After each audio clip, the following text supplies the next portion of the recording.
Hello and welcome to The Fool and the Philosopher. The Philosopher and the Fool. What? It's just like two people pinching their noses. The Philosopher and the Fool. Hello and welcome to The Fool and the Philosopher. The Philosopher and the Fool. So today, feels weird. Yeah, just speak normally. No, but I'm getting more and more annoyed about bad pronunciation and like head sounds when I edit, so... It's something I want to work on. No, I'm working on my radio voice. Okay. Hello and welcome to The Fool and the... Ladies and gentlemen, hello and welcome to The Fool and the Philosopher. The Philosopher and the Fool. Alright, let's get started. So, starting up, we have a great selection for you folks. Great. We've got necromancy, we've got alchemy, we've got gamer girls, we've got it all. And DJ Connor! Woo, woo, woo! Woo! Woo! Can I get a woo from the audience? Woo! Yeah, alright. So let's get started, get right in here. So I was on Fiverr recently. What's fiverr? Ha ha! Ha ha ha! Fiverr is a... You don't know what Fiverr is? No. Allow me to educate you. Fiverr is an online web service that allows you to get anything you can imagine for $5, sometimes more. You can pay people to do whatever you like. There's Jesus on there. He'll say things for you. There's a man who claps. There's people that do translations. Anything you can imagine. So I was looking into it to make a little bit of cash on the side, as you do. And I saw that translation seems to be the most likely route for me. But I noticed that the pay rates are quite low, less than $20 an hour. More closer to $10 an hour for most of them, the more expensive ones. And editing is like you can get a book edited for $400. For comparison, a normal editor would cost closer to $3,000. So either they're really underpaid, or they are not putting the work in. Or they work very fast. But I had a suspicion, so I typed in spellcasting. That is where the money is on Fiverr. If you cast people's spells, you don't have to send them proof. You just have to say you did the spell for them. And they will pay you like hundreds of dollars. Now, the more premium models, the people will take a picture of their altar setup. Or they'll send you a customized spell. Now, that is actually not the easiest thing to do. You might think it's just, free money. But you actually have to understand spellcasting a little bit.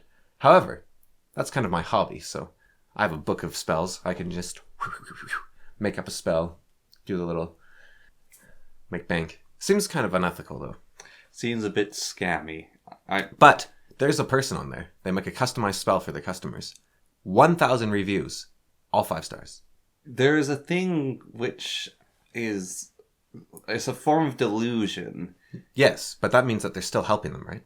Yeah, well, there's these martial arts cults, which is like no-touch martial arts, where the master just waves his hands about and his students fall over, because they're so, like, inculcated into his teaching that they actually, like, fall over because it's him. And then a journalist will walk along, and the guy will wave his hands at journalists, and journalists go, something might be happening?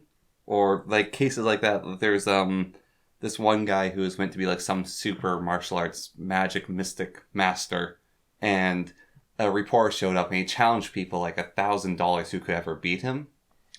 And the reporter was also a mixed martial artist, and he beat the ever-living snot out of the guy. Yeah, I've seen things like that. They're, And so it's like a group delusion where people believe in someone so much it's sort of like a cult, and then it's... But in this case, it's their own lives, and so it's helping them out, I think. And you know what they say, like, you're paying for a spell and for the placebo effect. The placebo effect is extra. But that's... It's where the real magic happens. I don't... Oh dear. Flies with them. Ooh. Avert your eyes, audience. Wow, that took a long time. It's a difficult fly. Did you make it through school? I had log shirts. So, Fiverr. So, after I looked up the spells on Fiverr, I was looking... I don't remember where I was looking exactly, but there was an ad for I Will Be Your Friend, and play video games with you. So I looked at that ad, and it led me to a suspicion after seeing her ad. So I typed in gamer girl into Fiverr. There's a lot of people who will, for a low price, be your friend on Fiverr for like an hour for like $5 or $10 or whatever. There's even people that'll be your best friend and talk about anything with you. You can't find male versions of this. 1 second, I'm losing my radio voice. Ladies and gentlemen, hello and welcome to... There we go. All right. So on Fiverr, I saw that there was... It's hard when you laugh at me. I'm laughing with you. That's your villain voice? Yes, I'm laughing with you, not at you. I was going for heroic, but now it's the villain. Ladies and gentlemen, hello and welcome to Walla Walla, Washington. Nope, that was a while ago. Ladies and gentlemen, hello and welcome to the Fool and the Philosopher podcast with Cameron Cottrell Tribes. That's me. Oh, I just said my name. Dang it. The power of editing is mine to control. So gamer girls, they're out there. They're $5 an hour. Get on it. Is that all you had to say? Well, I was just thinking it was actually like kind of unfair, you know, like Just get a voice changer. it's hard for a guy to be a prostitute. It is at that. But do you want to be? Like, what? You know what's even more sad than... Actually, here's the question. I don't know if it is. Okay, so let's go back a little. Have a bit of a narrative structure to this. Ladies and gamer girls. So gamer girls, right? What is the bigger problem here? Selling yourself as a gamer girl for $5 an hour so you'll play video games with people, or paying for it? I think paying for it is more of a problem. Because that's just kind of sad. Well, I mean, even if you just go onto a game like Dota and you play for a while, you can usually come across a female who will play games with you if you're good enough in her tier bracket, because it's just like, oh yeah, let's keep playing, because sometimes they'll interact. You find people you can interact with. So Dota is a dating site? No, you would not want to date anyone who plays Dota. Any woman who plays Dota isn't worth that. You heard it here first. They're all fat and ugly. No, from my experience, they're all extremely aggressive. Does your Of like the 20 I've encountered. does your friend play Dota? No, she does not. Oh, okay. She refuses to. Wow, that... Gee, Scott. What? Get us in trouble. What? From my experience, all women who have encountered playing Dota are very aggressive. Most of the guys who play Dota as well are very aggressive. It's something about the game. Maybe they're just aggressive while playing it. So that was a little like... you're a bit over the place, so I'll just condense what you said into a nice quotable quip. So according to Connor, all women are aggressive. Yes, you heard here first, folks. Right. So Yeah, I think it's a little bit of both though. With the case like case with men buying that service, but also like women going to the point where they feel like they have to sell it. I don't know if it's like a lot of them are like 18, 16, 17. Or even it's just a side thing, like decide to do that as your like side gig. If you're going to play the video games anyways, you might as well try to make money from it. Yeah, but I mean, playing with random strangers who are giving you money or playing with friends? Like I could probably ask for money for my mods in Age of Wonders. I don't know if I'd make any money, but I could. Yeah. I don't know if these girls make much money either. No, if it's $5 an hour, that's... Yeah, like that's not much They're not money. really in it for the money, or they're like... They're 16 and they just want like a couple dollars. We could hire one to be on our podcast. No, thank you. Kind of interesting. What, just hire someone to be on our podcast? Hire a guest? No, we could hire one of the gamer girls. And then they'd say, what game are we playing? And we'll say... And then we'll just... the game of life. I don't know. The game... A lot of them as well, like, they're obviously not making much money because they'll say things like, here's the games I own. And it'll be a list of, like, Fortnite, Call of Duty. Like, they're all, like, FPSs. Surprisingly popular among the gamer girls. And, like, the popular games, I guess. Yeah. And then they won't. I just don't know how I talk anymore. But the girls. The girls. The girls. The girls. But the girls won't play games they do not own. There's like this extra meta layer to this podcast right now, which is really stupid. I'm practicing for the future. It's too dumb. You've got to put in the effort, Connor, if you want to see results. No, this is wrong. Help. This is not my voice. You've got to put in the effort if you want to see the results. Every couple every couple of episodes, Cameron decides to go slightly insane and try to do silly voices. No, I ah! Batman. No. I am the night. Let's just talk. Okay, here we go. Talking normally. Talk.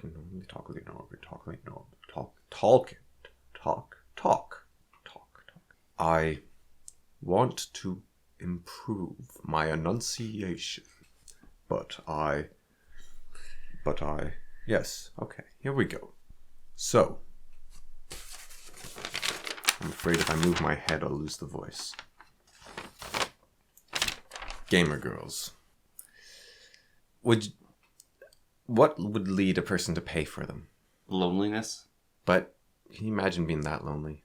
Not really. That's just that's if you are, and I think if I was very lonely, which I have been before, that would not work for me. But on the other hand, it's a lot cheaper than therapy. And sometimes all you need is a friend. And a therapist is like $200 an hour to be your friend. A gamer girl is $5 an hour. So you could... Plus, there was one girl, I forget her name, but look for her on there. For, I think it was $20 or $60. She'll be your friend afterwards without pay. Oh. That's permanent friendship. That's an investment. Yeah. That's permanent friendship right there. For $60, that's a bargain. You can buy a brand new game or buy a friend. Yeah. I think she's selling herself too cheap. But I think a lot of the people that are buying these gamer girls are probably going to be like 14-year-old boys. Like 12-year-old boys. There's people that rate them as well, which, like, if I bought a gamer girl, I wouldn't rate. I wouldn't want to, like, talk about. I wouldn't want to permanently stamp I wouldn't want my online profile to show I'd hired a gamer girl. Yeah. Not that I have anything against the gamer girls themselves or the people that hire them. I just find the whole thing a little weird. No kidding. Paying for friendship. That's why I don't like therapists. That's why I don't like going to therapy, because I don't want to pay someone to be my friend. I don't think it's a... What about a psychotherapist? Yeah, that's what I mean. Isn't a therapist and a psychotherapist different?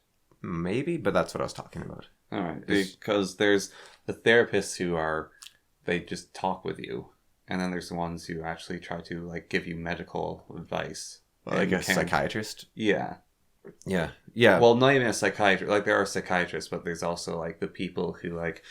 Okay, I want you to, like, go and, like, every morning I want you to get up this time. Yeah, like a psychologist. Yeah. Yeah, but even then, I just view it as paying for friendship. But on the other hand, here's my counter-argument to my argument. Doctors shouldn't restrict their talents behind a paywall. Because they are saving lives. It's not something... You don't want to just pay someone for saving your life. It's just something that a good person would do. But doctors need to eat. Yeah. So we should pay them.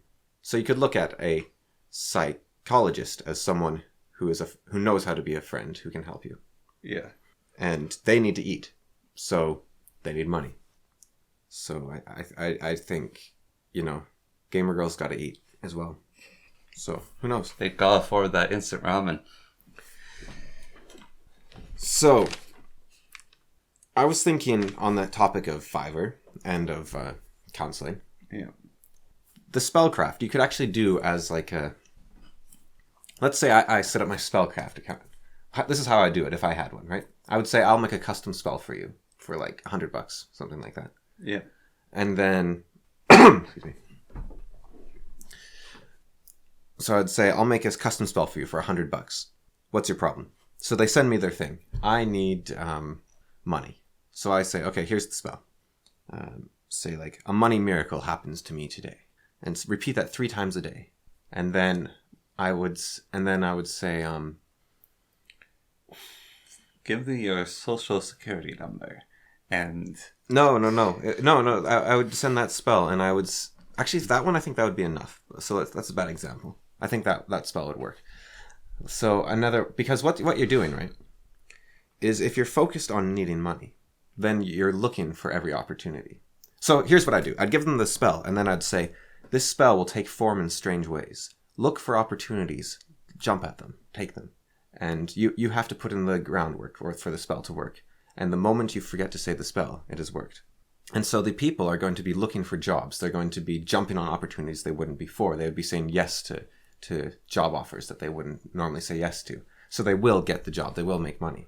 So you sort of, you do counseling disguised as spellcraft, which is what spellcraft has always been anyways. It's just about getting yourself in the right mindset to achieve your goals. Someone says like, yeah, so you could do that. And then maybe that's a way you could feel good about yourself doing spellcraft, is like kind of throwing a bit of like proper counseling on top. Yeah. But I don't know. Or you have to believe in it yourself. You have to be a part of the delusion. But if it works, is it a delusion? There was Richard Dawkins did a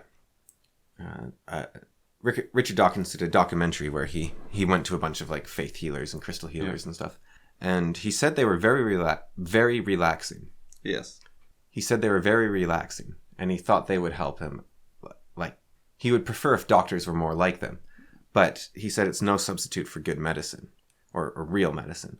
So ideally, you would combine both. You would have the attention and the care and the believing in your patients combined with real medicine. Well, I have encountered that, actually, in one of the doctors we have here. She does do she's very personal and gives very interpersonal care and, like, relaxes you a lot. Then she actually gives proper medical advice. And it was very nice. Like, just going to her, you feel better afterwards, and then the advice she gives also makes you better.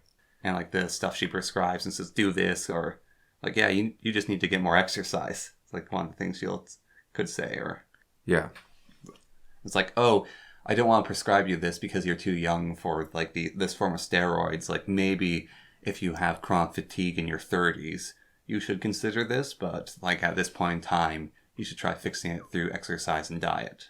Yeah. But also she, like, beforehand, she's like, all right, yeah, just, like, lie down. Like, just makes you feel very comfortable. And, like, so tell me about your problems. Like, okay, tell me about your life. Like, she's like, so what sort of person are you? Oh, so you use the computer a lot. And, like, what are you doing in school? So you're doing these things in the school. So I can sort of see what kind of person you are from this. And it's like, you think a lot, but you don't get out enough. And you need to interact more. Like one of those... Barnum statements. Yeah. Well, no, I'm trying to make it sound good for myself. No, she's actually a lot more harsh than that. She's actually harsh. She gives you hard truth. Yeah. But the Barnum statements Barnum statements aren't wrong necessarily. They are, because they apply to so many people. If you say you need to exercise more, that'll work on most people. Yeah. So can you give me a love spell? Very well. Let's craft a love spell, Connor. All right. So, for the spell, at noon, when the sun is highest, right? Yeah. You must run around a large circular object 10 times. Preferably like a glade, but it could be like your block if you're at work or something. Yeah. Right. And this creates like a circle of attraction. Right. And then you have to the earth loves you, but nobody likes a clingy parent in their partner. So you have to push the earth away. So I want you 20 times a day to push away the earth. Lie down against it, accept her embrace, and then push her away. And try to do it all at once. And then I want you to take the magic potion, okay? So what you need is you need to bring in blueberries, eggs, avocado. They're all protein powder, magic protein powder. That's been steeped in the light of the full moon. And because protein powder is very receptive to the light of the moon. Yes. Because of all the protein. That's why eggs are round like the moon and white like the moon, because they're high in protein. And so they absorb the moon's power and they look like the moon. But protein powder has even more protein, so it can absorb even more moon power. So I want you to charge up that protein powder. And then I want you to daily anoint yourself in pure water and ash and animal fat, preferably mixed together. And keep your fingernails short. yes. So that, because when they're long, they're piercing into your aura and damaging it. Yes. So keep your aura safe. Your hair must be ordered because to align with the harmonic frequencies of the universe. Your hair must be neatly aligned. Your clothing has to be crisper. Yes. Well, not crisper. You need, your clothing must be one with your body. Must complement your form. That's darling. It needs matching colors. Discordance with the universe is discordance with yourself.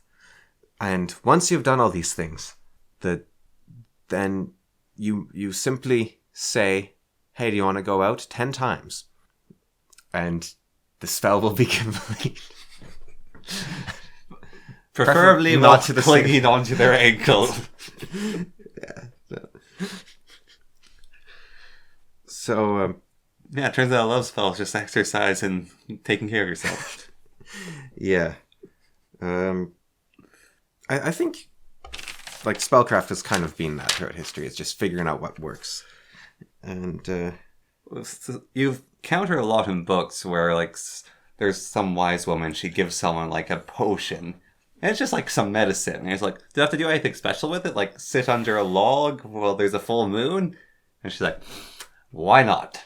And then she'll just tell people like, take this magic potion and do this thing. And like, the potion is to help them. And that's like, might as well give them some exercise as well.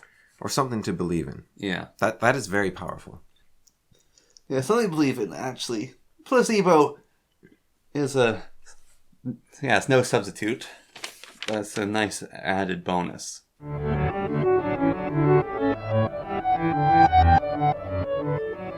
Discord. Whatever did we do? Sleep in the middle of a summer afternoon. Discord. Whatever did we do? Have a freedom taken away. So Discord is causing me many issues. Because whenever I want... Let's phrase this differently. Discord is a great service. I love the being able... It's like Skype but lightweight, basically. I like that. But for some reason, Discord servers are becoming a thing. And whenever you want help on anything, they say, oh, go look at my Discord server. I don't want to go to their Discord server. I don't want to log into Discord. I don't want to navigate their... Like, these are going to die. Once Discord's gone, they're all gone. Why? What happened to a website? The Discord's... Join my Discord server. Do this on my Discord server. Get help on my Discord server. Like, you see Minecraft mods, they're like, oh, information about it's on my Discord server. They're easier to make than a website and cheaper to maintain. But you'll even see, like with the Minecraft mods, where I think it was Bewitchment, has the thing where you go to their page and it says, Bewitchment. And that's basically it. And it says, for more information, visit our Discord server. And you don't learn about the mod unless you go to this extra thing. Yeah. I don't like it.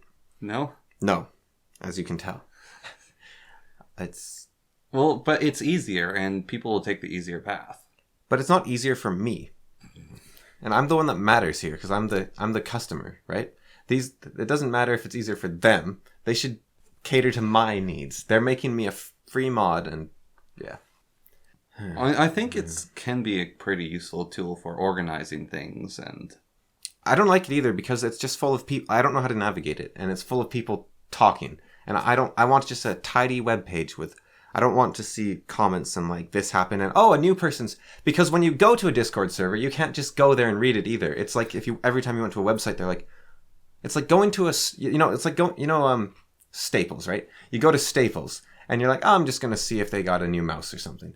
And you go in, and then there's people like circling you and like, can I help you with anything? Do you need me to show you where something is? It's like that, but on the internet, you can't. It's like you think on the internet at least you'd be safe from the like salespeople, but they're like, oh hey, new person, welcome to our thing. And it's like I don't want to ever come here again. Like, stay away from me. I don't want you part of your community. I don't want to be a part of your community. I don't like you. I just want to read what it has to say. You know? I can see where you're coming from. Yeah. Maybe, like, I was saying the other day, like, people aren't bullied enough, and maybe, like, you know... Well, actually, that is one thing which I noticed about some Discord servers, is they're, like, we can't have these comments here, we can't have this, like, don't be rude to each other, like, none of this stuff, none of this. Like, they have, like, some of the bigger ones have a lot of really harsh rules that you'll instantly get knocked out for. I'll have to go around, like, swearing constantly, maybe. People like me, we're a more upstanding member of society, and they just come to us and say hello, and you don't want to talk to them. But yeah, I don't like it. I don't want to be associated with these people, and then they come and talk to me. You know, like what was the one? Oh, it was Sean Head has like a Discord server. That one's fine, I guess. I don't. That's the other thing. YouTubers and other people are starting to have private Discord servers that you can pay to get access to. Yeah, it's a way to give something back for them people supporting you. But on the other hand, who cares? I don't want to go on it. Oh, I might get a chat message from them. Ooh, that's very personal. I don't think it's I might get a chat message from them. I think the server is a place for all these people to talk together, like all the people who've paid for the service. So they talk together, and then the creator of the server, or whoever, might look at some things and find that interesting, and then they can add their own thoughts to what these people are adding and discuss what they see amongst their community. And then when they're seeing what the community is talking about, like the people are actually paying to be part of their community, then they can look and see, oh, these people are talking about this. So my paying community members seem to like this idea more, and they're actually giving me money, so I'm going to move towards this content. Yeah, I was going to say, before you said the pain, that it's nice that there's a place where people that are interested in the video can have a place where they can go and talk about it, because YouTube doesn't have a way to do that. So it's nice that Discord is there. There's comments, but those people aren't paying to put comments down, whereas like your paying customers are putting down comments. And so then you can see what your paying customers think, and you can use that. And also, comments on YouTube are actually not super under the control of the person who's doing it. And they're kind of like, sometimes they don't show up until a while afterwards. Like it's not the most stable of things I've noticed.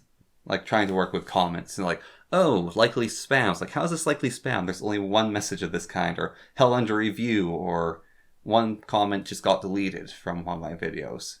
And I didn't delete that. Maybe the creator deleted it, but YouTube has a lot of like keywords as well that it automatically flags up. So yeah, whereas you you can kind of control your Discord, and you can also use it like to announce things to your like payers. Yeah, you want to have your elites.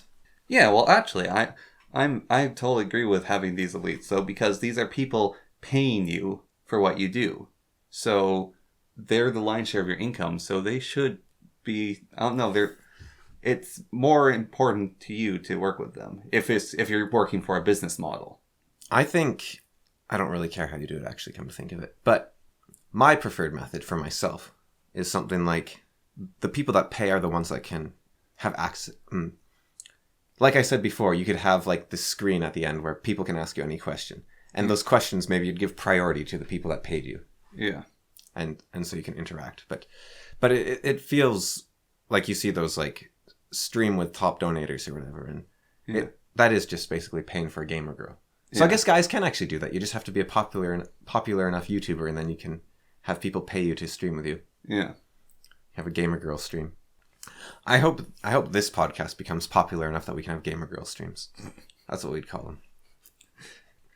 Oh dear. Just but okay, it's actually kind of weird. Like you think about like a singer, right?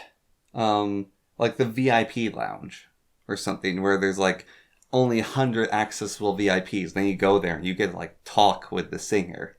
I think about it, I was like, it would be incredibly awkward to be the singer, because these are people who are like willing to pay like $5,000 to see you, and like all you know about them is they're willing to pay $5,000 to see you.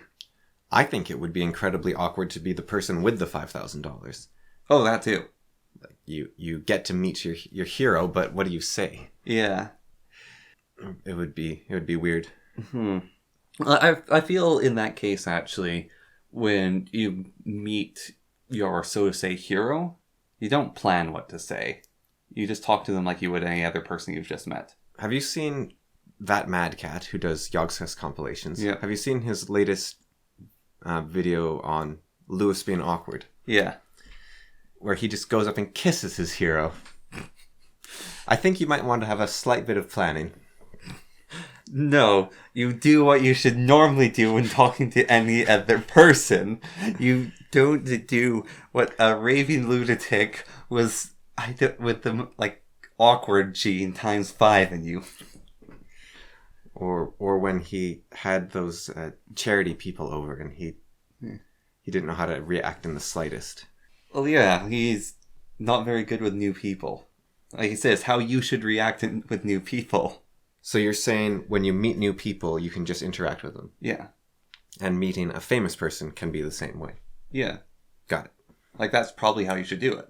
Right. Like, just treat them like a person. Right. So you're saying humans can interact, so just interact with them as if they were a human? Yeah. Right. So, speaking of famous people. Yeah. If immortality was discovered, but let's say the production rate isn't... do you think, the birth rate of humans is? Was it one person every second? Don't know. Let's say it's one person a second. Yeah. Which seems like that might be all right. I don't know.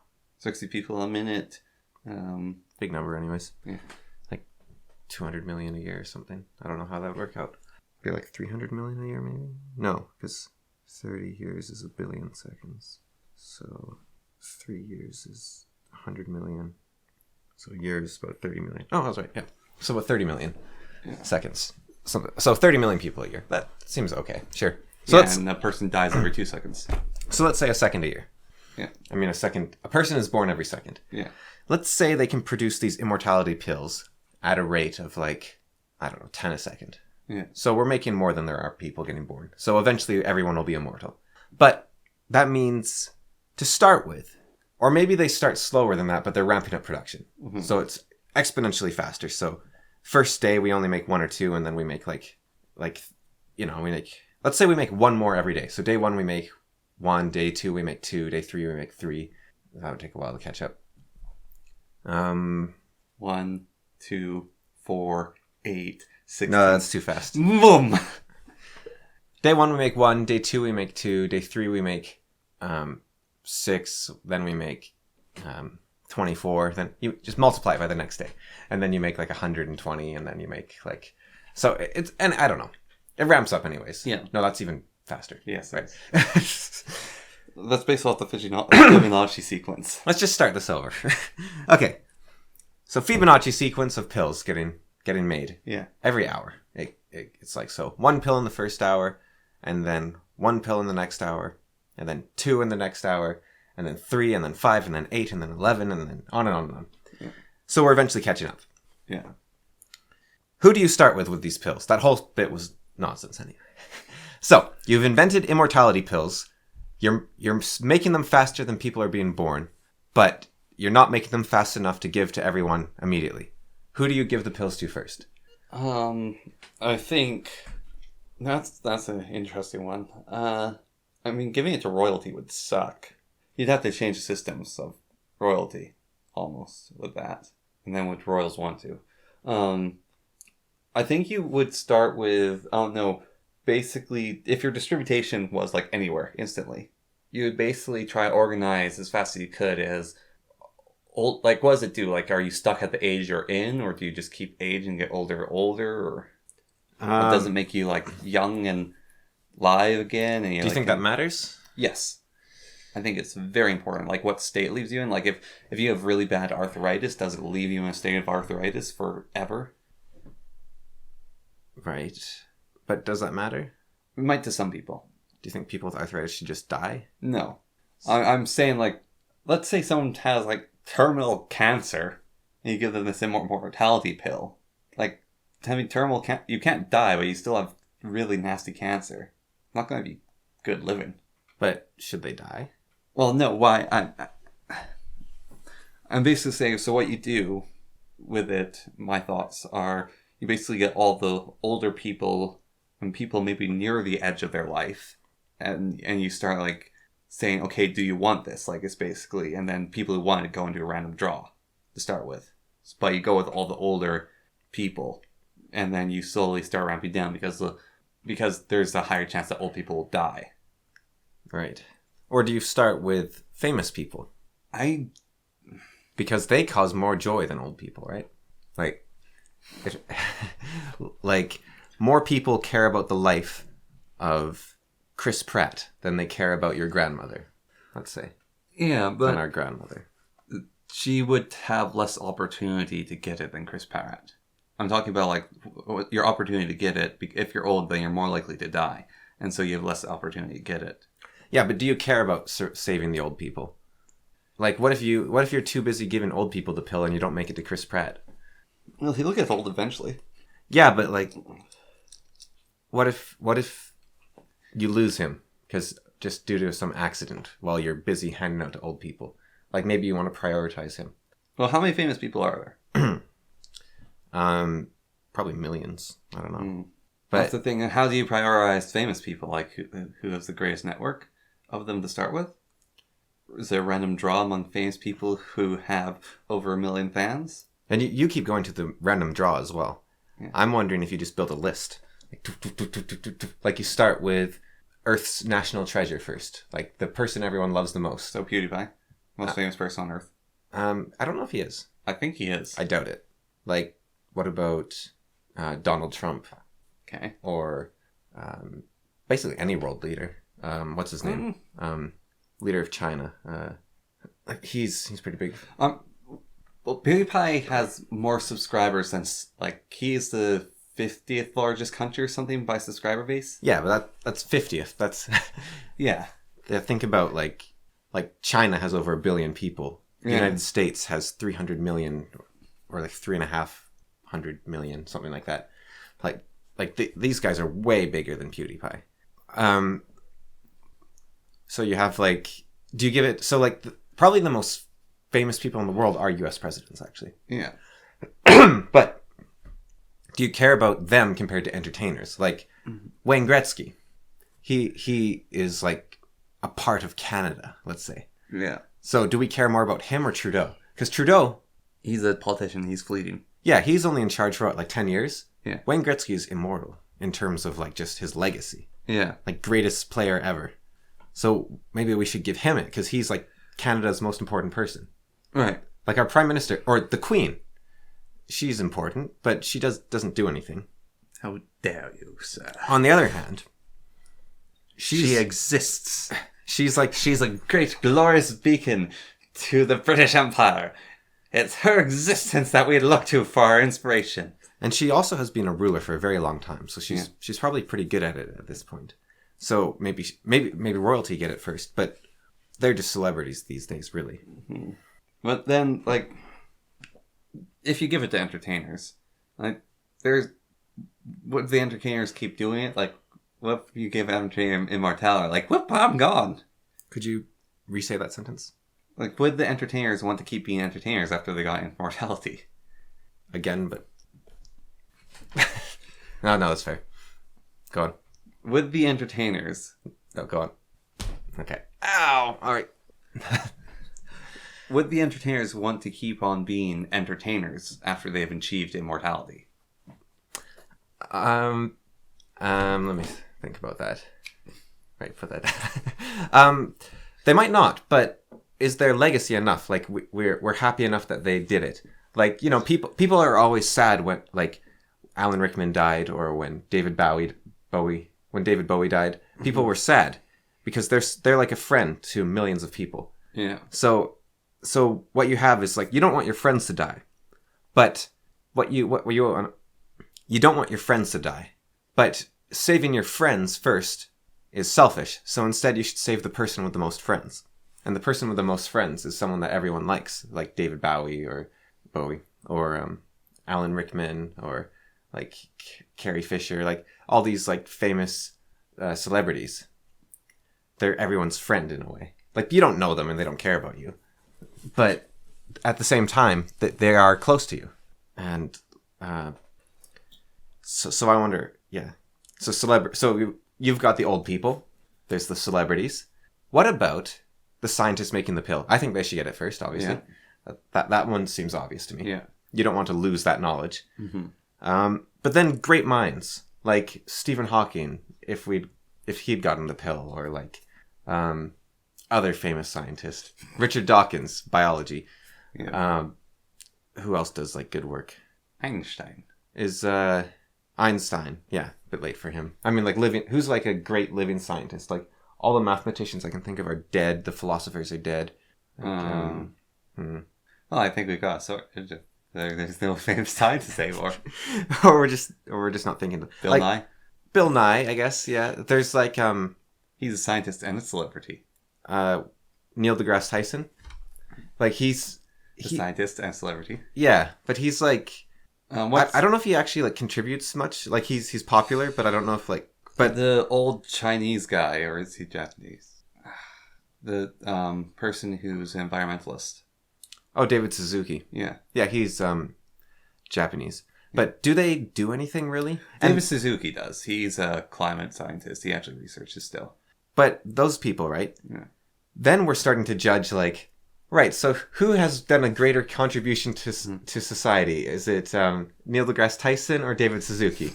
Like, both of them are pretty miserable people for different reasons. Like, David Suzuki is always talking about how we're all doomed.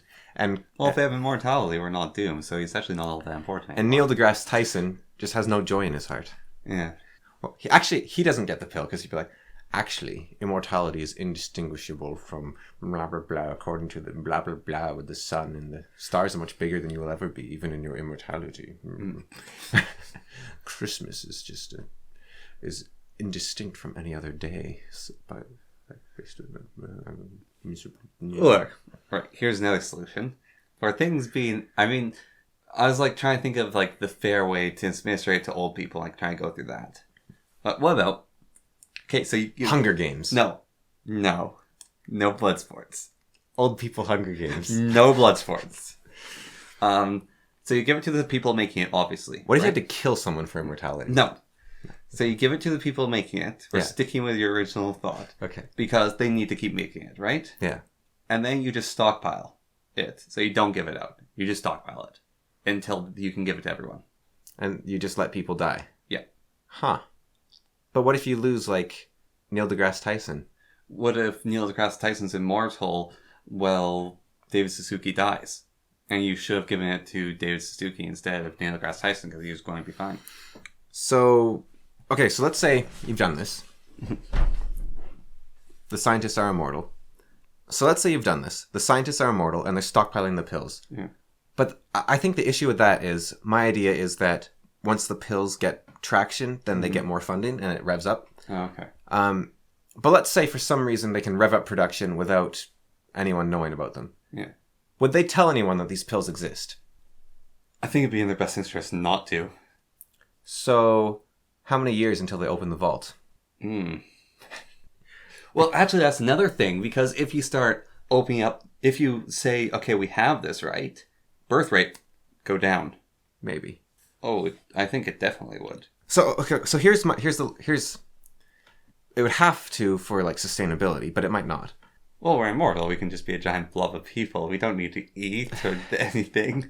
I'm not sure, like... we're not eating, then we don't have to go to the bathroom, so it's not going to be messy. So it's just going to be like stacks of people. Well, it depends on what kind of immortality we're talking about here. Yeah. It could just be biological immortality, like a hydra or something.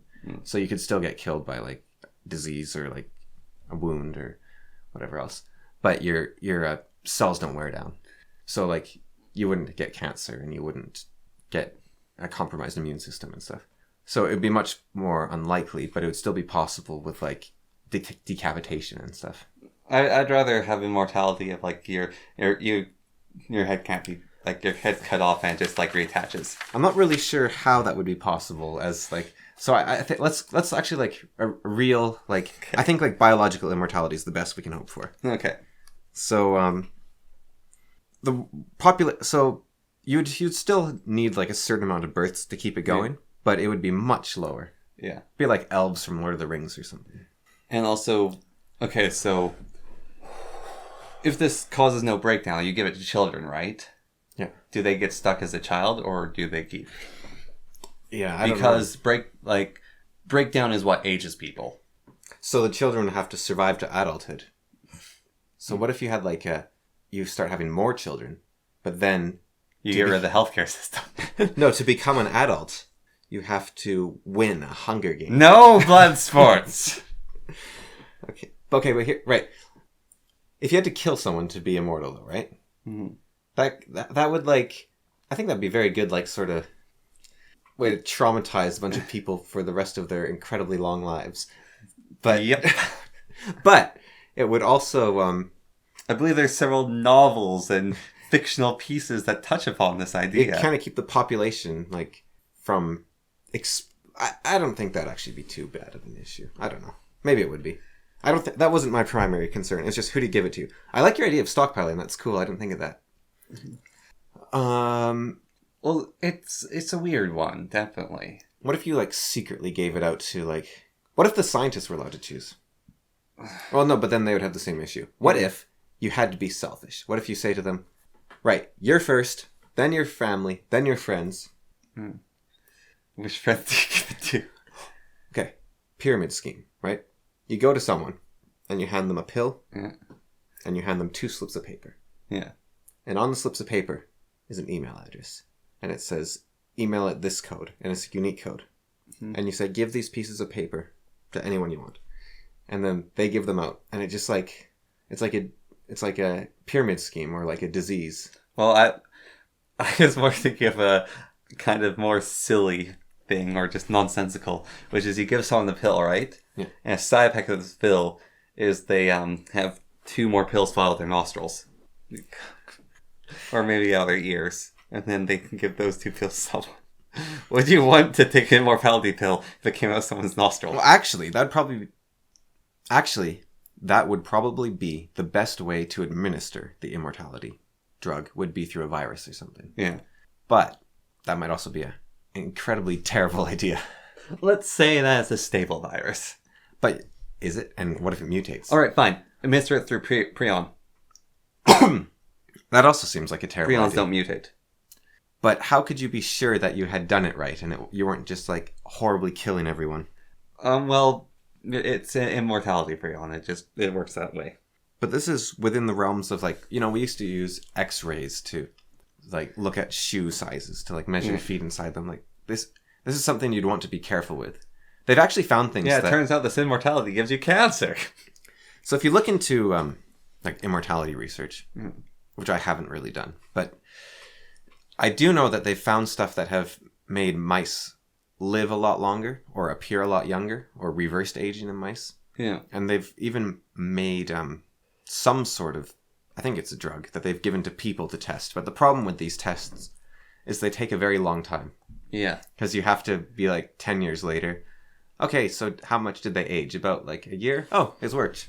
Yeah. So you have to wait a long time because we're not that precise at an hour later they've only aged equivalent of a second. All right, well, the immortality prion has been in observation for 100 years. Well, then it's too late, isn't it? We can't save Neil deGrasse Tyson. No, I'm saying 100 years ago they started. Oh, without telling anyone? Yeah. Before we knew about prions and they've been working on it? Yeah, it's they're super advanced evil Nazi scientists. Right. Who are no longer evil. Okay. What if they save the fiverr gamer girls first? So that everyone can have friends. And they can have enough time to spend with everyone. Would this immortality remove sleep? I was just thinking about that. Because, it's nice to sleep, but it's also sometimes you really just want to keep doing stuff. I think sleep is necessary for more than energy. Yeah. I think it's to keep you sane. Yes. It's like a computer. You need to give it a reboot every once in a while because you have the stray thoughts or the stray electrons going everywhere and causing a bit of chaos. You need to give it time to sort things out. Do you think then that it's sleep thoughts or bedtime thoughts or whatever? There's shower thoughts, but then there's bedtime. You're lying in bed, staring at the ceiling, and you get the most enlightening thoughts, or you can write some amazing poetry or write a really good story. Do you think that point your brain's been running so long that it's it has a chance of basically spewing out random enlightenment? No. I don't mean random enlightenment, but I'm just saying it starts, or you think you're thinking profoundly because you're so tired. Yes. Yeah, because I have some profound stuff on these sheets, and you just think they're nonsense sometimes. like the 4-dimensional Swiss cheese is that is the meaning of life, and it is like the most profound idea ever, and yeah, it just doesn't really work. Or like this one, which I've been staring at. Or maybe you have to be tired to understand it. I'm pretty tired right now, and I don't get it. Well, I've been staring at this one for ages. Car accident or driving failure. Which I think the idea is that there is no car accidents. There's just people being bad drivers. Like, you don't accidentally swerve into the opposite side of the road or something. You do if there's a Taviran around. But you might if, like, it's icy or something. Yeah. But even then, you're just a bad driver. You should drive there on the ice, noob. Yeah. You just failed to prepare properly. Mm-hmm. That's why car accidents are so terrible, is you're responsible for them. Yeah, because you were in control that whole time. In a way. But there's so many variables, and you don't always think about everything, so... Yeah. I don't know. So, biological immortality, though, it would reverse aging. Or it would stop the breakdown, so you would be stuck as an old geezer. Yeah. You could have it like repair cells, maybe. Yeah. So you'd slowly like reverse age. Yeah, so everyone would be around 30. Something. Who knows what the limits are, but yeah. Yeah, so it's biological immortality. If it's biological immortality, because I thought this was like indestructibility immortality. And it actually did matter slightly. Because... That's harsh. I mean, would you give it to a cancer patient? I mean, okay, it would fix cancer. Would you give it to someone with like some terminal virus? Yeah, you probably wouldn't, to start with. Yeah. Someone you couldn't save. Yeah. Another method is just complete randomosity. Yeah, just... You get a letter in the mail with a pill. Take this, you'll be immortal, wink wink. Yeah. That seems like it could have issues. I don't know about the complete random. It could be like World War II, where they would randomly choose people. And then it turned out that their machine wasn't random. And it was like most people in July or something were chosen. You could base the randomness on a piece of radon. Yeah, well, the randomness we could find out. It's just you could have the government basically announce like, and this month's immortal people are randomly all the governor's family. Huh. What a funny coincidence. Yeah, there would be room for corruption, but eventually everyone would get sorted out. And who do you give it to as well? Do you give it to rich or poor people first? Because rich people have more money, so they can spend more. Yeah. But poor people need more chances to get rich. But maybe they're poor because they didn't take those chances. So your economical choice is to... And do you charge for these pills? And how much? That might be the way to do it. Just charge like $10,000 for the pill. Or like, no, something... Yeah, 10,000. A number that a decent number of people can save up to. And so like all the celebrities get... Like the rich people get it right away, bam. And then... Then as charity, they give it to like other people. Yeah, and like scientists, people will chip together. They're like, this man is the best doctor in the town. We're chipping together for him. He's amazing. He's revolutionized the medical field. And then you have like random charities, and that might be the way to do it. Weirdly enough, how much money? Keep funding the research. How much money is there in the world? Lots. Is there like 7 billion times 10,000? Yeah, maybe. Actually, wait, no. Yes, let me think. That's like 70 trillion. Well, actually, can every single person on Earth have $1? Yeah. Can every single person on Earth have $10,000 if we like shuffled it all up and redistributed it in a nice even pile? I don't think so. I think there's like several trillion, like several hundred trillion maybe. Maybe everyone could. But it would be like, that's kind of like the way they do money is like the value of goods. So like someone would have like a pile of iron worth $10,000 and another person would have like mahogany. And so it's not, the money doesn't exist in like a liquidatable form, but in a bartering system sort of way, we could break it down into 10,000 per person. So the scientists are just sitting there on a pile of raw resources. Like, I'll give you 6 goats and this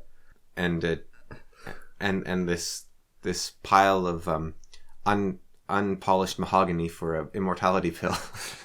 Like, if you throw in a stack of leather and your firstborn child, 40 gallons of coffee, you're in. But yeah, it's tricky for the distribution. Mm-hmm. Your stockpiling, I think, is the best way to be fair. Yeah. But do you care about being fair with this? Like, we want National Treasure Man to survive. Who is like the sort of everyone loves sort of person? What's his name? The person who talks about how horrible we are to the environment.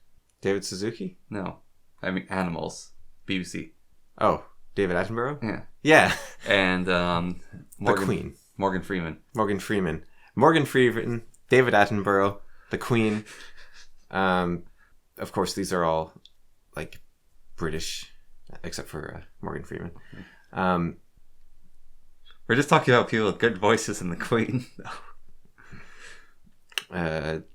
John Bailey, Kevin Conroy, who's a really loud guy. Brian Blessed, Yeah. Joker. What's his name? Mark Hamill. Yeah, Mark Hamill. Just all the DC voice actors. The guy who voices Minsk.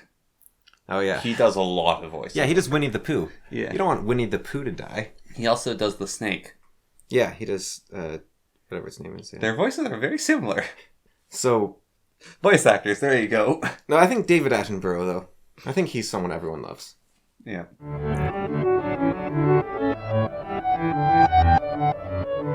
So, speaking of David Attenborough, a while back we were talking about how he was a little misleading in his Netflix thing.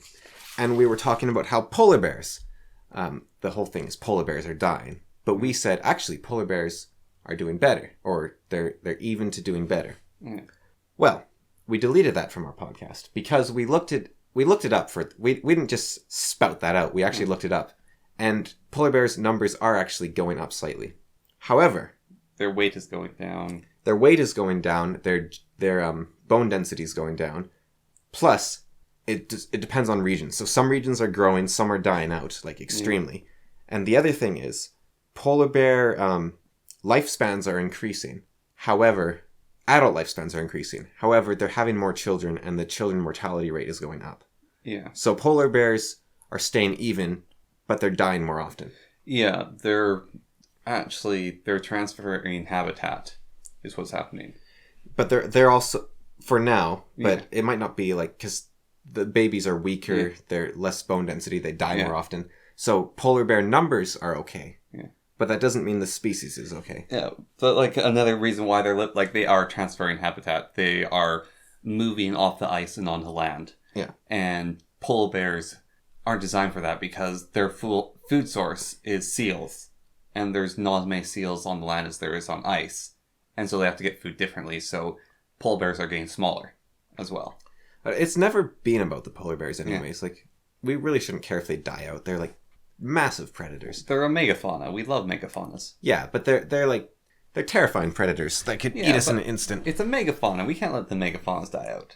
But it doesn't matter if they do, right? Mm-hmm. What matters is if people die out. And the things that are hurting polar bears are hurting us. Yeah.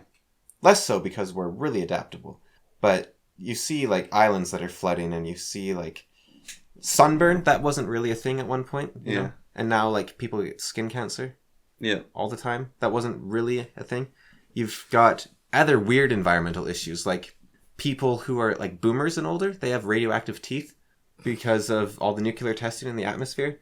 And that might be a cause. Like, the nuclear testing in the atmosphere might actually be a bigger cause to deaths than anything else, like to cancer and stuff. Really? Like, it might be a bigger... Sorry, not bigger than anything else. I think heart attacks are still bigger. Oh, yeah. But it might be bigger than, like, Hiroshima and Nagasaki. The fallout might have caused more deaths than the actual explosions. Because there's, like, cancer... Its main causes are, like, sunlight, smoking, and maybe this sort of thing. Radiation. Yeah. Like, I don't know if or it's up there anyways. Well, it may only be a couple million. I doubt that it has too much of an effect, actually.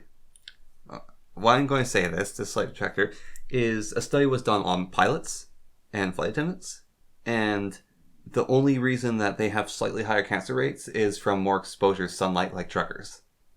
Yeah, but this is radioactive fallout in the atmosphere. Yeah, and You can actually, like, they have radioactive teeth. okay. So it's actually ruined carbon dating because you use radioactive decay, but they have so much carbon 14, I think, in their teeth. It looks like they're 800 years old. Oh. There's actually like this weird gap starting in like the 50s to like the 80s or something in there, where carbon dating, now you have to like subtract like 800 years or add it to account for this, for all the nuclear testing in the atmosphere. Okay. Because it turns out that exploding a bunch of like incredibly deadly weapons in the sky wasn't a great idea. But they don't know the full effects of But it. we're also getting very bad fires. This isn't like nuclear reactors cause. Yeah. This is like highly fissile material exploding everywhere. I guess so. And it could even be that the particles, because when nuclear bombs go off, they do have a small amount of fission. And also fusion. No, fission. They're turning into other materials. Fusion is when things go together. Fission is when the thing splits into other things. So, but nuclear weapons are all about fission. Yeah, but I'm saying, so like when a nuclear bomb goes off, it will send out like, what is it? Fission. Is that a word? Yeah, it's fission. It's nuclear fission. It's dumb. It's what's chlorine made of? Chlorine. Oh, is it just chlorine? Yeah, it's an element. All right. Well, it could send out a chunk of chlorine.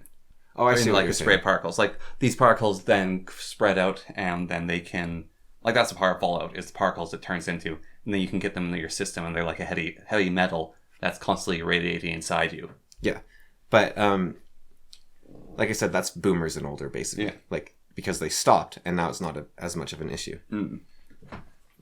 So there is issues we're causing to the planet, very obviously, and they don't. No, we're not causing to the planet. Sorry, my whole point is that it's not to the planet. Mm-hmm. Who cares if the planet dies? The problem is that we're killing ourselves. Not like we're all going to die out. We'll probably be fine. It's just if you want your quality of life to stay the same. I don't know. Like, what are you going to do? You're not going to change anything, anyways. And I don't mean like that in a negative sense. It's just, if you care about the environment or don't care about the environment, are you actually a different person? Like, are your habits different? Are you actually like doing anything different? A few insane people are. But they don't really matter. Like, I think the main thing is like on the problem is it's such a big scale issue that it's like you have to buy like stuff that makes people want to switch to, well, as like electric cars and stuff. One scientist basically said, it took us 100 years to get to this point, and it was us doing our best to produce as much energy as possible.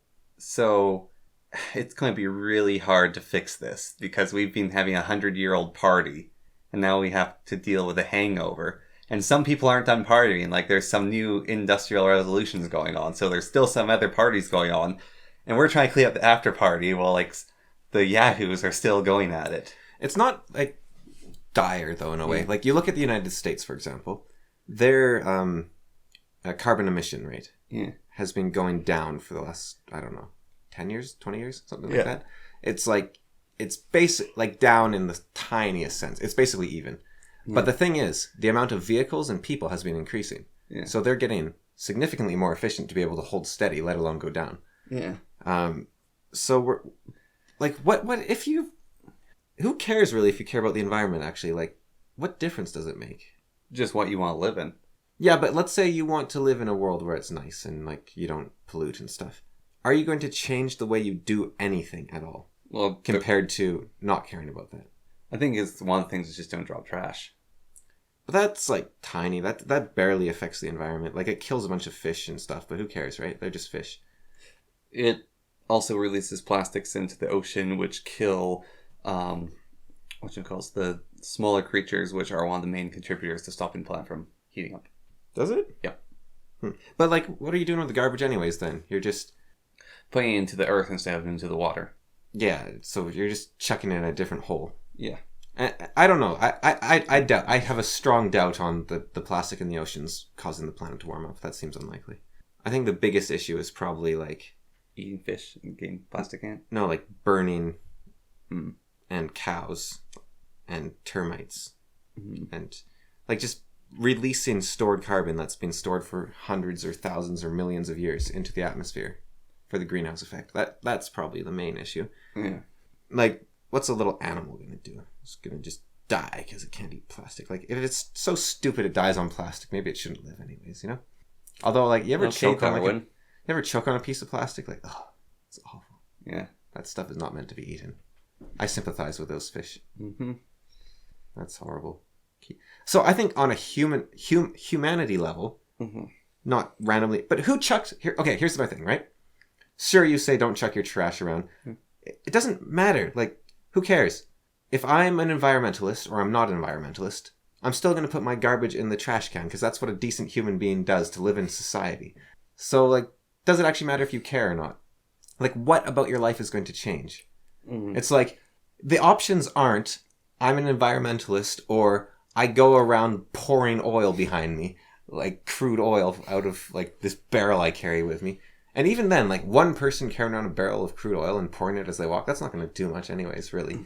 I mean, that's not good, but... Depends where they pour it. But nobody's going to do it. Like, people recycle, they compost, like, they're not going to... They do what they can already. So, who cares if they say they're environmentalists or not, really? Well, maybe it's I think the main point is just... lobbyists. And the point of lobbying to have things change, to move forward. And people are environmentalists and they actually invent things like electric cars. Yeah, I think like people like Elon Musk are doing far more for the environment than like lobbyists and stuff. Because you know, the protesters and stuff? Yeah. Whenever someone's protesting, I'm immediately for the other side. Like, I hate protesters. I think they're just rude and abrasive. Were you like some sort of like megalomaniac politician in another life? But, like, we used to get taken to protest when we were younger, which, awful. Don't take your children to protests. They don't agree with it. They don't know what they're there for. They're just... And then the newspapers can say, oh, look, even like 8-year-olds and 10-year-olds are there. Oh, it's a big issue. But they don't know what they're doing there. They don't know until they're like 40. And then they're resentful because they're taken to protests. Yeah, just wait until I'm 40. I'll be super resentful. But like, I remember one. Everyone was outside this guy's office, screaming and yelling at him, calling him names because he wouldn't vote one way. Yeah. That gonna convince him? That wouldn't convince me. I'd be like, they're uppity again, the peasants. Like the plebs, the plebeians. Ugh. Yeah, but like, you just want to like send your jackboots to crush them, right? Because like how annoying is it having someone yelling at you and calling you names? Like, that just hurts. You want to hit them, right? If someone threatens you, like, I want to hit someone right now. I'm just like, because they're protesting outside the studio, sort of thing. Like, whew, makes me angry. Like, I'm just getting like angry thinking about it. Like, I want to like crush these rebels, sort of thing. Like it's making me actually angry just thinking about them. And I think what you could do instead is be like talk to one of his friends and be like, hey, can you bring this to him? And then the friend goes in and he's like, hey man, so talking to a bunch of people, I got like 200 signatures here and they would really like it if you voted this way. And then it's like, well, yeah, but I was elected by like, 10,000 people, not your 200 friends, and they want it this way. And it's like, oh yeah, but I think actually they elected you with the thought that this would change, and here's a representative like sample of your voters, and this is how they think now. And you're like, oh, okay, well, I'll look into it. I can't give any promises, but like, what's shouting at someone going to do but make them resentful and like cause division? I hate protesters. I think what's better than sending... The only thing worse than protesters is terrorists, but they're like close. I think what's better than sending your jackboots to take care of the protesters is going down and talking to them. Well, what's even better actually is using like pain cannons and stuff, like to burn their skin, because then you don't actually like leave any marks, and then like you can't be called a tyrant like the jackboot. But the problem is, sometimes you want to leave like lasting scars, because like just like water cannons and stuff, you don't actually like hurt the people enough, So you go down and you talk with them, and you like execute one person. No, and you trust yourself, but you make allowance for their doubting too. I think like... So explain to them why you're doing what you're doing, and tell them why you're wrong, why they're wrong, and why you're right. You have a gauntlet of your own supporters, and if they can run through it and survive, then you listen to what they have to say. No, then they can enter your Hunger Games. Should pick politicians, but anyone who wants to be a politician has to fight. Yeah. You have a room and you just fill it with office supplies, so the one to come out alive. I don't know, actually, because politicians are, like, already super, like, what's that called? Ambitious. I don't think that would change much. It just makes sure you get the really ambitious ones. Yeah, but they are the ones that win. Like, the ones that are willing to cheat and backstab and steal. Yeah, exactly. They would make so now the competition could go in there and be an actual threat. Yeah. I don't think that's the way to do it. Like, preferably you'd give it to the loser or something. But they'd be dead. Although, that might not be. But protesters are just awful. So, like, if you care about the environment, just shut up and buy an electric car. Okay. Well, we're never going to be able to get any sort of deal with Blizzard. Well, what do you think of Hong Kong protesters? I know basically nothing about Hong Kong. Okay. I don't really follow the news on anything. So all right. I know that there is protesters in Hong Kong, and they like the British or something. They don't want to be arrested and sent to China. Yeah. For like the smallest thing. And Hong Kong's in China, but yeah, but they're not actually a part of the country. Yeah, they are. But they have their own governments. Not anymore, I don't think. No, they still do. Like, they rejoined with China, like... They rejoined, but they have their own governance. They are a city-state. They have their own rules. But they're trying to introduce a rule which makes it so China can export prisoners, like arrest anyone and export them to mainland China. I know what you mean, but I'm pretty sure that's not the right word. Import? No, I don't think it's either. I think it's like extradite or something. Yeah, extradite. But I'm not even sure if that's the right one or not. But anyways, and people in Hong Kong don't want that. Yeah. And they don't like being a part of China. And so it's like protest, but it's also like riots and almost like revolutionary on a certain scale. Yeah, and one guy protested during a Blizzard tournament, and Blizzard banned him for life and took away his winnings. And then they gave the winnings back, and then they unbanned him. But their order of operations was a little... Yeah. And the theory is it's because China pays them a lot of money, and I have, like, no opinion on that, really. Just, Blizzard in general has been making a lot of mistakes. But, like, our protests, like, Gandhi's protests, were those, like... Oh, I see what you're saying. You're saying, can protests be good? Yeah. Oh, definitely protests can be good. I just hate protesters. Like, okay. But they're, like, Gandhi must have been the most annoying guy ever. He's, like, super passive-aggressive. Like... You can't have salt. Well, we'll make our own then. It's like, stupid people, I want you to suffer. But, I think protesting... See, the thing about protesting is why I mean what I say when I say protesters are basically terrorists. But they're like good terrorists, right? So terrorism and protesting are the same thing. You do them or they should be the same thing. You only do them when you think you have no other alternative. Yeah. Now, terrorism should be the wrong decision when you think you have no other options. Yeah. Protesting should be the right decision. But my problem with protesting is it's often done in a way that won't convince anyone.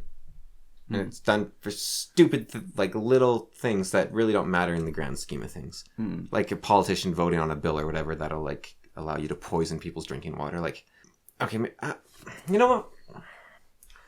I just want to have a stance that I can get behind, okay? I don't want to have to think things through. And, like, it's like every time I'm re-editing some of the old podcasts and, like, it's always like I have the stance and then, like, there's another side. And I just, look. When Adam, the first of man, sketched upon... Look, here we go, okay? Protesters, I hate it. Okay, I still hate it, right? Here's the thing. I can still hate them. It's you take the people, you stick them in a the protesting is a good last resort option. Like, okay, the government isn't listening to me. I need to make them hear. They need to understand the will of the people. Yeah. But the thing is, with like this politician, let's say, is it the will of the people really if there's only like 50 people outside his office? And did you try any other options, like talking to him? Like, you got to try other things first. Mm-hmm. And So you're saying protesting should be the second last resort? that should be the last resort. No, revolution's the last resort. Protesting is a revolution. It's basically like the start to a revolution. Okay. If enough people protest, you have a revolution. All right. I think, if they don't listen to you. Okay. So, like in France, those protests have like thousands and thousands and thousands of people on the streets. It's ridiculous, the numbers. And in Hong Kong, the numbers are ridiculous too. Yeah. There's obviously a problem there. Yeah. But like, there's like these 50 whiners like marching down the street with their pots and... You have to start somewhere, I guess. Yeah. But I think like maybe this is the rule for protesting. You can have your little protest, but if nobody shows up, you have to go home. You have to have at least 20. You have to have at least 10% increase in amount of protesters until you reach a certain critical mass. Yeah. Like it's like an acceleration thing. If you're not gaining at least like 0.5% of the population per hour, then you have to end it. I don't know. I think here it's like in the States, okay? Impeachment, right? It's like impeachment. It's a good thing to have, and you should use it, but just step back for a moment and like think about like use it sparingly. Otherwise, you just look like annoying loonies, sort of thing. I don't know. Like the protest Dan Carlin said that protest for that pipeline a couple years back. He said he's not going to take any sides in it, like if he thinks they should have the pipeline or not. But he's glad that the protesters won, which sounds a lot like taking sides. But he's weird because he's a historian. He looks at things from a historical perspective. Yeah. And so his take was, I'm glad that protest still works. Yeah. Because if protest fails, then you get revolution. So maybe, Or domination. Yeah. But I think the problem with protests a lot of the time is they tend to be minorities. And who cares if the minority of people are oppressed, right? Like, stupid, noisy minority. Who cares about them? They're their own little group. They're not part of the majority. Well, I think the minority should be oppressed because, like, why should their needs oversee? You know what I mean, though? Like, yes, I do know what you mean. I think, like, society is advanced enough that we can care for the minority as long as it doesn't impinge on the majority. Mm-hmm. But in a case where it's an either-or situation, the majority should win. Yeah. No, that's basically it. Yeah. But whenever possible, you should appease the minorities. Mm-hmm. Like the Romans, they'd have like slave day and stuff. So that they didn't have to deal with massive... Or, see, just that minority, like the majority of people really want to beat them in the street. And so the minority should just suck up and let the majority of people beat them. That is a problem because, like, that is true, right? Like, because that is a case where it's like the majority's right to beat them should supersede the minority's right to not be beat. But what you also have to do is treat everyone as equal and say you can't. So the rule, it's not can you beat. Well, the thing is, right? You can say, okay, let's say like protesters. They're troglodytes. Those annoying protesters, they're minorities, right? Yeah, they're troglodytes. So you could say, okay, you may not beat humans, but you may beat protesters. Yeah. Right? But so it's kind of tricky because at some point you have to say both are human. But then, like, where do you do that for everything? Can you do that for everything? Like, all protesters should be given it should be illegal to protest. All protesters should be given like safe conduct and like. But then, what is? Okay, you know what? No, okay. So, but what is protest? Like, you're like, well, those aren't protests. They're terrorists. We should arrest them. So it's always about definition. Yeah. Like, who is the minority? Because you want to give everyone human rights, but who's a human? Like, our I don't know, what's a group that isn't human? Gamer girls? Yeah, gamer girls. No, people who buy gamer girl services. Well, no, I don't. Those people are already like so lonely, like, or they might not be lonely. They might just I don't know.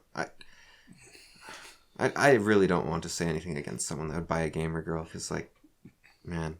And I don't even want to say, like, your life's at that point, so that's sad, because maybe they're not sad, and they're not sad. They're buying gamer girls. Yeah, they figured out the cheat codes to life. But maintaining a friendship is expensive. Not if you get that, like, package for the $60 for a permit. That's a bargain. Yeah. Like, you know what? A lot of friends, you have to give like $20 a year roughly for their birthday presents. Yeah.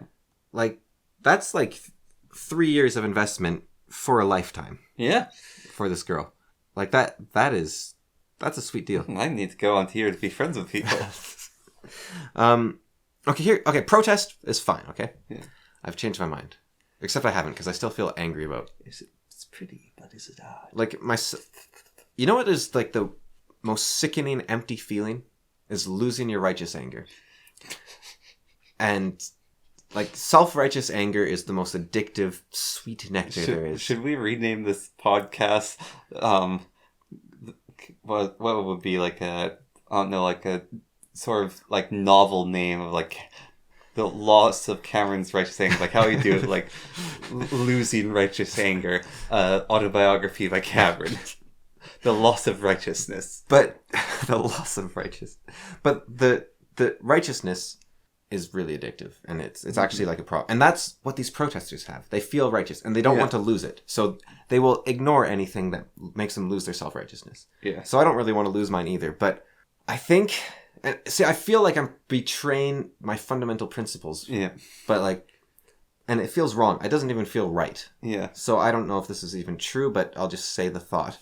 Protesters are okay, depending on how they do it. If you're banging pots and pans and going in someone's office and like cheering when people get arrested and like your own people, because you're like, oh, look how epic we are, world. And screaming in the person's face. Yeah, we'll get ourselves, and like, ha, what a loser, and like, I wrote a poem about how stupid you are, and that's, come on. But like Gandhi, he was like, man, I'm just gonna boil some water, and then I'm gonna blockade this road.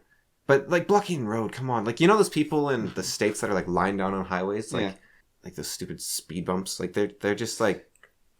They are stupid speed bumps if you're lying on a highway in the States. You're going to get run over. Like, they're just, what? Well, there's that case... Treat people as humans, right? Yeah. Because the first problem was... Here, proportional response, right? Yeah.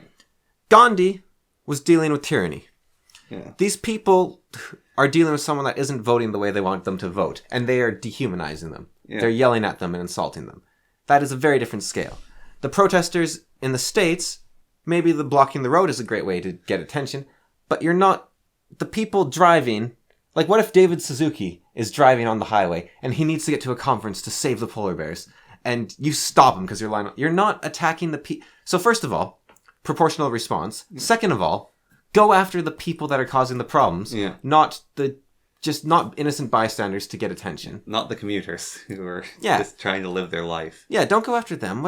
You're just going to make enemies. If you want people to like your movement, don't make enemies. Like Elon Musk. He's got a solar panel installation business, makes huge amounts of money. Tesla. Ridiculously high stocks. Everyone wants a Tesla. SpaceX. I don't know how that helps him. That seems like anti-environment, really. But he is like actually pushing forward the environmental movement because like Toyota's like, oh, I got to catch up, and like Nissan's like, oh, I got to catch up, and General Motors like, oh, I got to catch up. Shell's going, let's invest in some solar panels. Yeah, well, I don't know if he convinced Shell because Shell is smart. Yeah, but I'm just saying, like, they're like, oh, let's do this. Shell is like the third richest company. But all these other companies are moving this direction, and Shell knows how to move with the time. Yeah. Well, I think Shell was probably ahead of because they're like the third richest company in the world or something. And they started out selling seashells. Like, they're not stupid. They know where the market is. Like, Exxon, I think, has some of the best environmental scientists in the world. Yeah. Like, they know when the writing's on the wall. They're just trying to milk it and then they're going to switch, like, and like, they're just milking it for as much as they can because what they're doing is they're making money. Yeah. Like, they don't care about the environment. They don't not care about the environment. They care about making money, and they're very good at it. Yeah. The moment that it becomes unprofitable, they're going to switch. Yeah. And so I think Elon Musk, like, he's leading that charge in a way where nobody has to give up their quality of life. Environmentalism is capitalist. Yeah. Like, there's these lunatics that are like, you got to kill off people, or you got to like live worse lives, or you got to be communist, and like, that is stupid. Why would you kill off people to save people? Nobody care. The planet isn't worth saving. It's fine. Like, it's going to be fine. The only thing we want to save is people. So killing off people to save people doesn't make sense. Unless you're volunteering to kill off yourself, and then everyone that thinks that should just kill themselves. And then, like, you'll make the world a better place. According to yourself. And Like, I don't think you should. I think you're wrong, and you should seek help for your stupid beliefs. But, like... But you first. Well, that's exactly it. Anyone that thinks you first, maybe you should be the first one. But other people who you're just like... No, I'm saying you first to the people who are, like, telling people to do this. Yeah, that's what I mean. Yeah. But the other people that are just like, man, the world would be better if I'm not on it. That's not true, because we're okay. It's fine. Don't worry about it. Yeah. There's a lot bigger things that we can do than getting rid of one person. Yeah. Like, just... You think you have that much of an impact? Yeah. You're a nobody. Buy a gamer girl and get over it. Yeah. The world would be better without me. You think you have that much impact on the world, you loser? You think the world would be better without you? Yeah, like, come on. Doubt it. Like, there is, like, very few, if any, people on Earth that would actually have that much of an impact. Like, whose death would actually make that much of a difference in the world? Like, maybe Putin. That's the only person I can think of. Yeah. Like even, like, Kim Jong-un, it'll just be someone else step into his shoes. Like, that... The thing about Putin is he's a tyrant in, like, a modern society, which means he has to be incredibly good at what he does. Yeah. So, like... But, like, Kim Jong-un, like, someone else will just fill his shoes. Yeah. Like, if he's got family or something. Like, because he filled his dad's shoes. Yeah. But, like, Putin, I don't know if anyone else can actually hold the whole thing together. Because I don't know if it's him or he has really good staff or a bit of both, but guys, this guy's brilliant. Mm-hmm. Big fan, Putin. Love you, Stalin. Putin is way better than Stalin ever. I'm just talking about Yeah. that, just mentioned Putin. Yeah. But where am I going?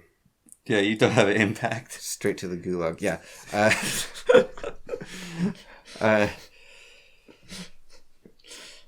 Well, really moved away from what I originally was Envi- afraid of. No, I don't know. Like, Putin's one of the few people on Earth that scares me, I think. But, yeah. Environmentalism. Just, like... You don't matter. Yeah, like, but don't, like...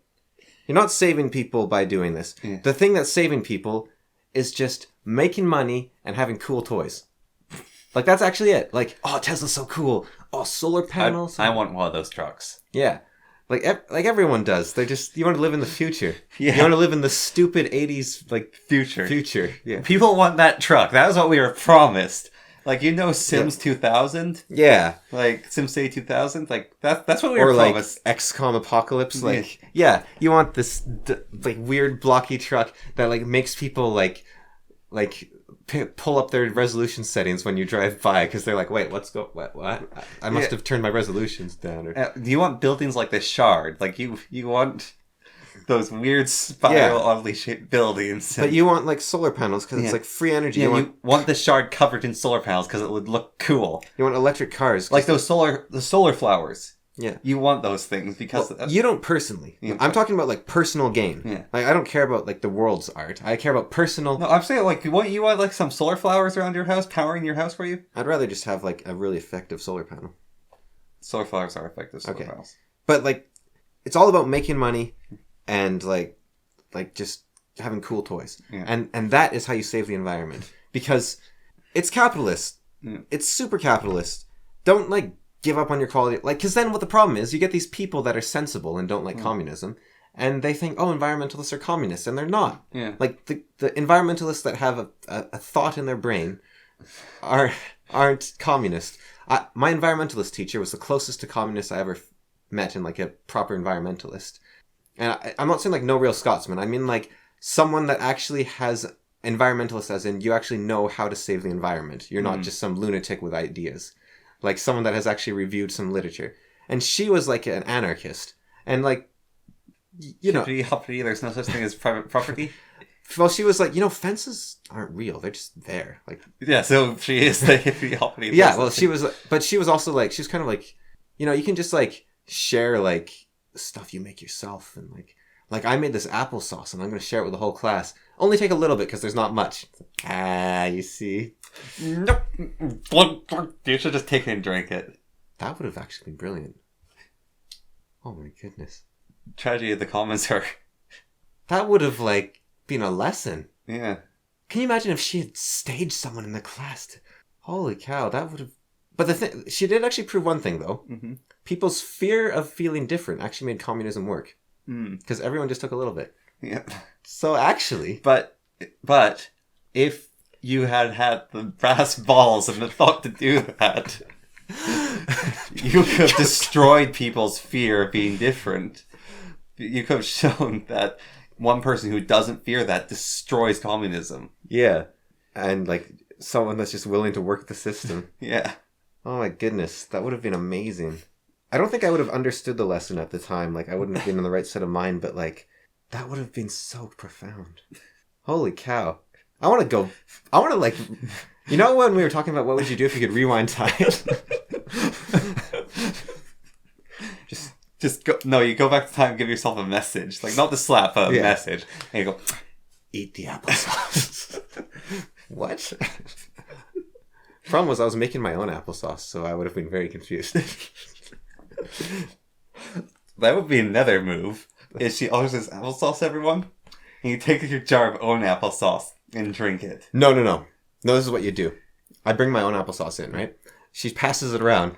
I drink all of hers, and then I turn to the person that's next in line and say, $5 for this bottle.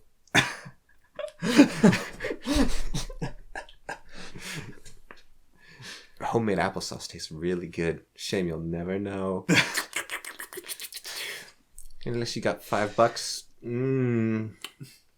I'll still pass the bread to you, so you can have it with the applesauce. But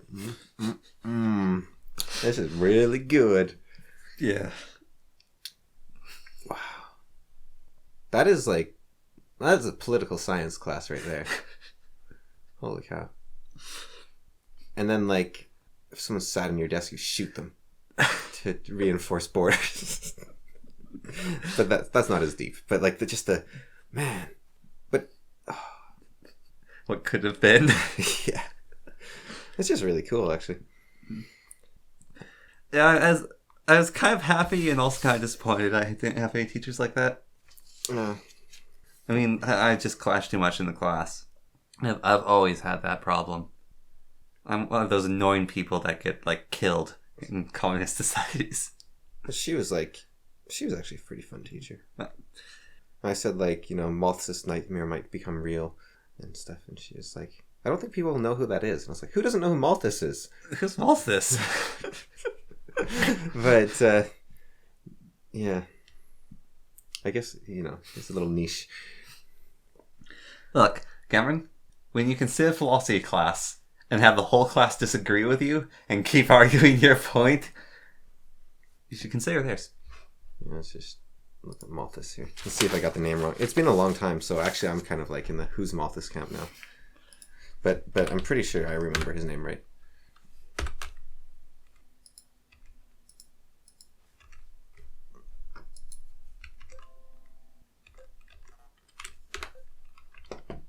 No! I was going for the high score. Yeah, I was right. Malthus. So he was like a cleric, scholar, and influential economist in the field of political economy and demography.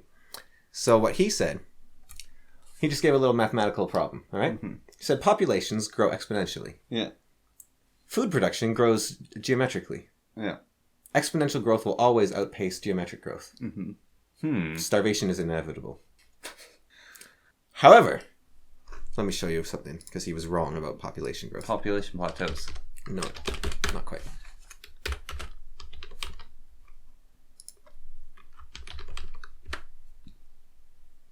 This is a mathematical structure called a logistical curve.